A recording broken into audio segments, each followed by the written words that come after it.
Welcome to Amatale's lab, where lying wives and sneaky girlfriends finally get exposed. From girls' trips that never happened to coworkers who were a little too friendly, we break down every red flag, messy receipt, and suspicious text with humor, shock, and just a little bit of petty. Expect wild stories, dramatic reactions, and satisfying karma as the truth comes crashing through the door. If you love relationship tea, plot twists, and seeing players get played, this channel is your new home. Every single chaotic, jaw-dropping, binge-worthy episode. Hit subscribe and never miss a fresh dose of exposed cheating.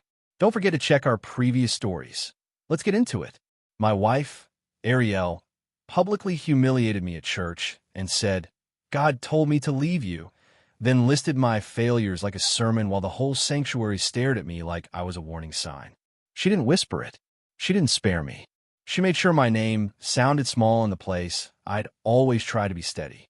I walked out to the parking lot feeling like my chest had been emptied with a spoon, and nobody followed, not even the people who used to call me family. I didn't argue. I didn't beg. I just nodded. Here's how it happened. My name is Malik Hargrove, and I'm the kind of man who believes love should feel like peace, not a performance. I run a small logistics contracting company outside Pasadena, Texas, the unglamorous world of invoices, routes, fuel receipts, and signed delivery confirmations. My life is built on proof. Not paranoia, just clarity.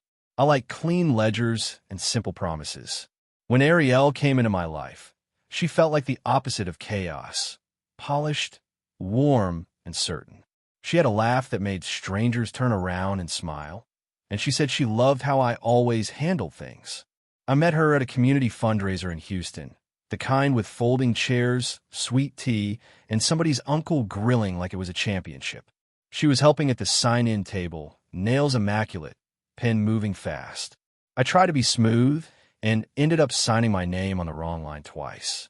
She didn't clown me. She just slid the clipboard back with a grin and said, "Malik, I appreciate the enthusiasm, but you're giving me extra paperwork." I laughed so hard I had to step aside. That was the first time she made me feel seen without making me feel small. Our first date was a week later at a little spot near Midtown, and it was romantic in a way I didn't expect. Quiet, easy real. Ariel ordered confidently, like she'd been born with a menu in her hand, then leaned across the table and admitted she couldn't pronounce half the items. I confessed I'd Googled what aioli was before arriving. We laughed until the server started laughing too. After dinner, we walked the block slowly, her hand slipping into mine like it had always belonged there. At that moment, I thought this is what home feels like. The early months were kind of ridiculous. Ariel loved to sing while she cooked, confident, loud, and usually off-key. I can't sing to save my life, but she insisted I harmonize anyway. One night, I tried, and she nearly dropped the wooden spoon laughing, tears in her eyes, leaning her forehead against my shoulder. Then she kissed me like she was proud of my effort. I used to hold her on the couch after long work days, her head on my chest, and she'd trace lazy circles on my palm like she was writing a future there. Church was part of our rhythm, too, at a big congregation on the south side of Houston, where people dressed sharp and greeted you like they meant it. Ariel loved the music, the way the sanctuary filled up with sound and possibility. I loved the calm of it, the structure. We volunteered together, showed up early, and stayed late. There were Sunday afternoons when we'd leave smiling, stop for dessert, and joke about how Sister Clarice's hats deserved their own budget line. Ariel would squeeze my knee at red lights, and I'd think, "Thank you. Let this last." When I proposed, it was simple. No audience, no staged moment. We drove to Galveston for the day, and near sunset we sat on the hood of my car with our shoes off, sand stuck to our ankles. Ariel talked about the future like it was a place she could already see. I asked her to marry me, voice shaking more than I wanted, and she said yes so fast it made me laugh. Later that night, she kept holding her hand up to the light like the ring was a sunrise. She kissed me and whispered, "You're my answered prayer." I believed her. Marriage started fine, then slowly turned into something I couldn't name. Ariel began correcting me in public, small at first, how I spoke, how I dressed, how I laughed too loudly at my own jokes.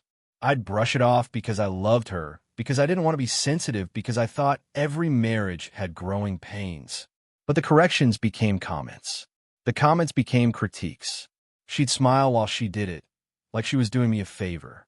Why try to talk about it? She'd say, "Malik, you're dramatic," then change the subject like my feelings were a wrong channel. The first truly cruel moment happened at a church banquet. I made a harmless joke about how Ariel could organize a parade with a sticky note and a look. People laughed. Ariel didn't. She leaned into the microphone during her volunteer speech and said, smiling, "Malik jokes like he's in charge, but let's be clear, I'm the reason anything in our house works." The room laughed again, but it didn't feel like laughter anymore. It felt like approval. I smiled to survive it, then went to the restroom and stared at myself in the mirror like I needed instructions on how to breathe. After that, her mother, Zelma, started treating me like a temporary employee. Zelma would call Ariel and ask if I'd handled things properly, like I was a teenager borrowing the car. At family dinners in Missouri City, Zelma would say, "Ariel deserves a strong provider," while looking directly at me.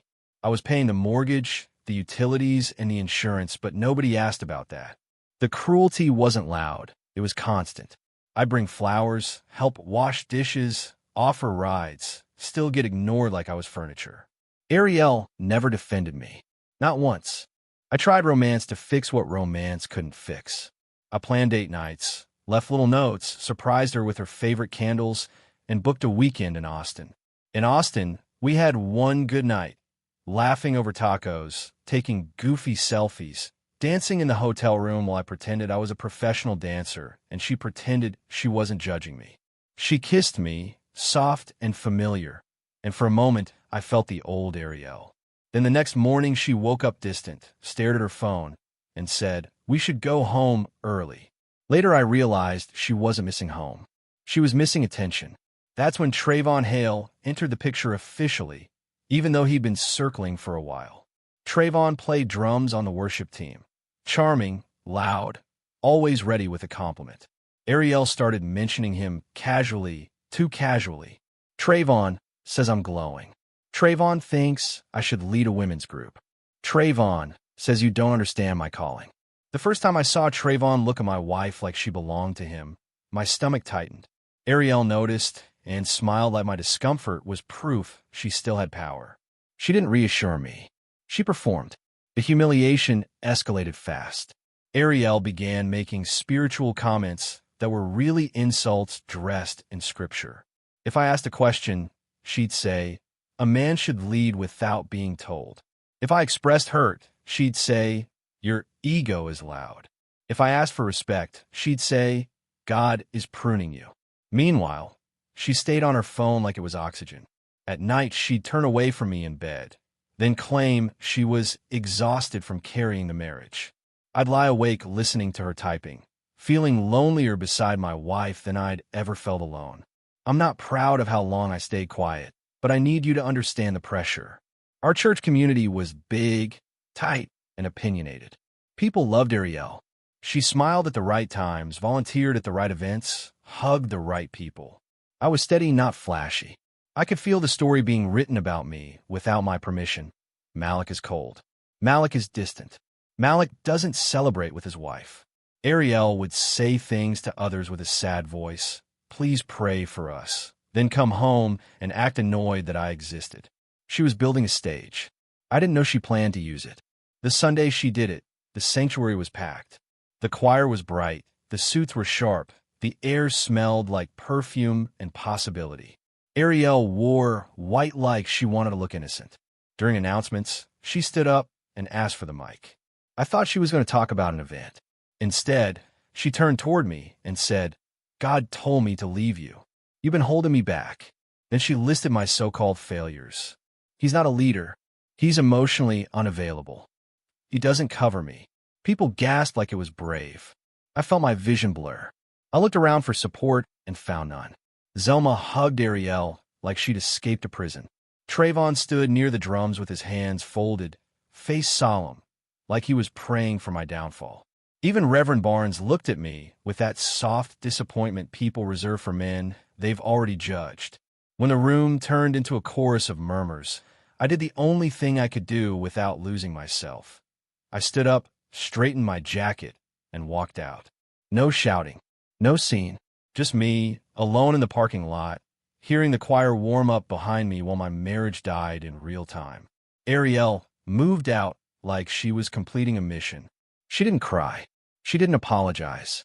She told people she was choosing peace.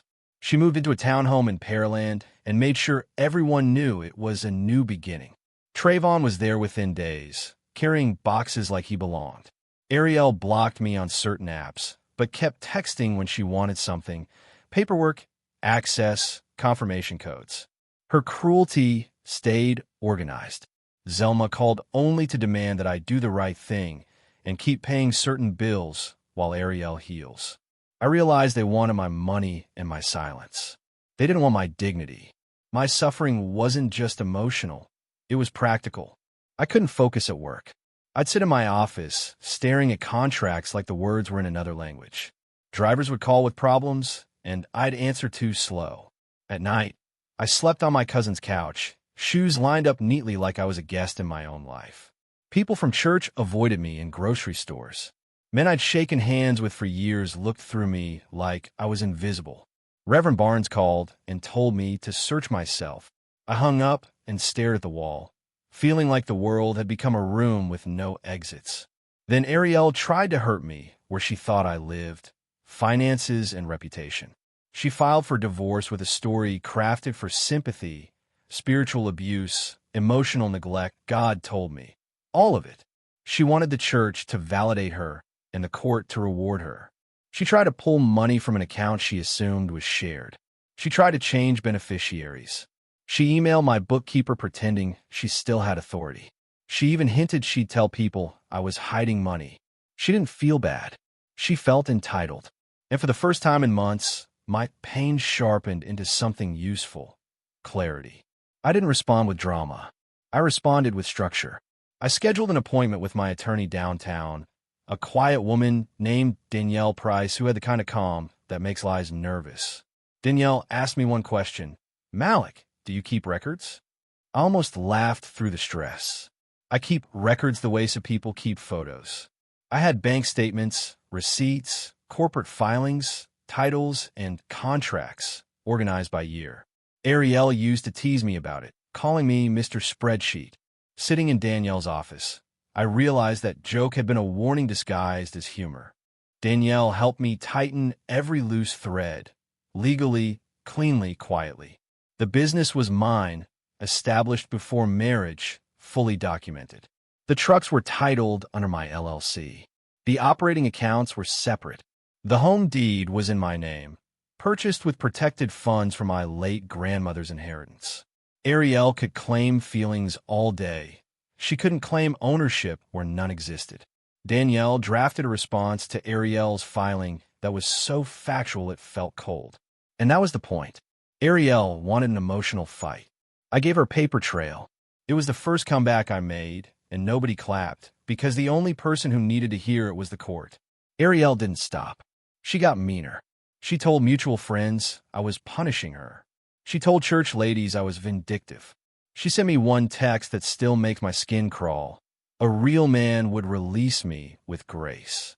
I replied with one sentence: "All communication goes through counsel." Then I started undoing every place she benefited from me. Not cruelly, correctly. I removed her from vendor portals. I canceled the auto-pays attached to my name.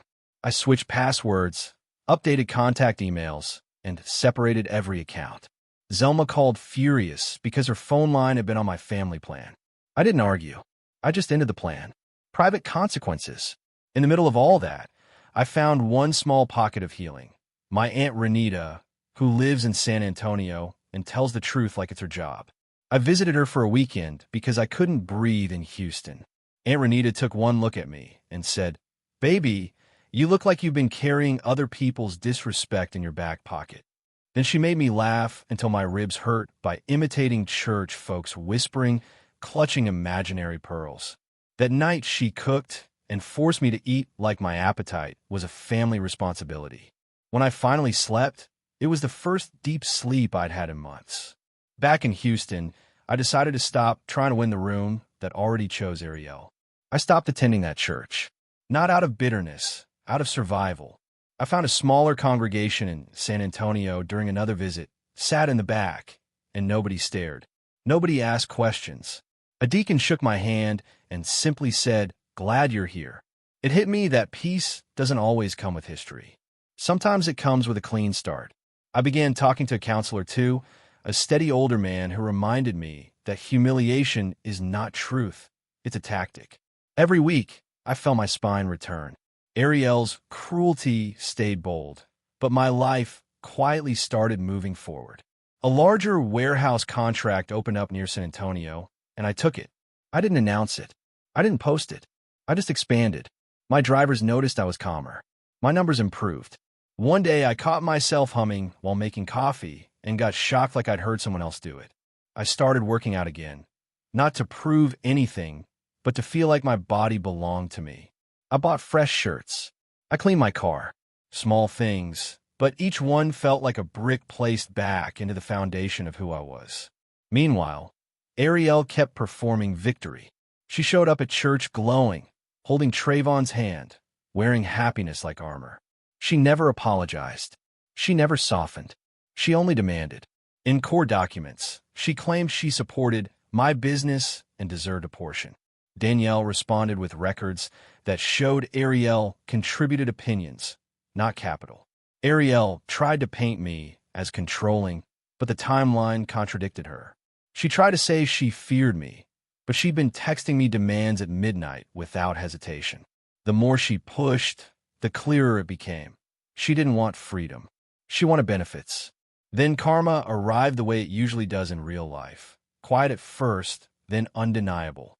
Ariel had been on a charity committee at church, handling small funds for events. Nothing dramatic, just the kind of role that comes with trust. During legal disclosures, something about her finances didn't match her claims.